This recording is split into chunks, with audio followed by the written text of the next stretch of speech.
Hi friends, আমি তন্ময় আর আপনাদেরকে নিয়ে চলে এসেছি ট্রিএস কিড ওয়ার্ল্ড।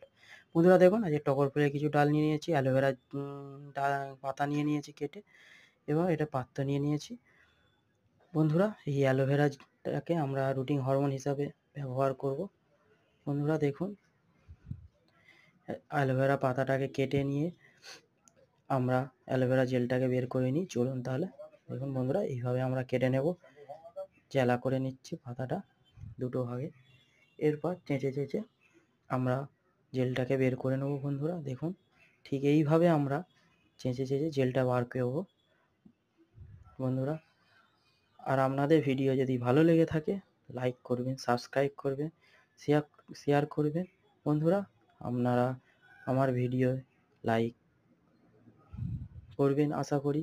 আর আমার আরও সুন্দর ভিডিও বানাতে আপনাদের একটি লাইক ও শেয়ার ও সাবস্ক্রাইব আমার উৎসাহ দান করবে। বন্ধুরা দেখুন, এইভাবে জেলটা নিয়ে নিলাম, এবং ডালগুলো থেকে আমরা এই দেখুন পাতাগুলো কেটে দিয়ে দিয়েছি। বেশি পাতা থাকলে গাছটি শুকনো হয়ে যেতে পারে। দেখুন, এইভাবে আমরা অ্যালোভেরা জেল লাগিয়ে নেব, নিয়ে টবের মধ্যে বসিয়ে নিচ্ছি। দেখুন, এই অ্যালোভেরা জেল লাগিয়ে 10-15 মিনিট রেখে দিতে হবে, তারপরে বসাতে হবে। বন্ধুরা দেখুন, টবের মধ্যে আমরা রেখে দিলাম, লাগিয়ে দিলাম। এরপর যদি গাছগুলি হয়, তাহলে পরে আপডেটে আপনাদের সঙ্গে দেখা হচ্ছে। ধন্যবাদ।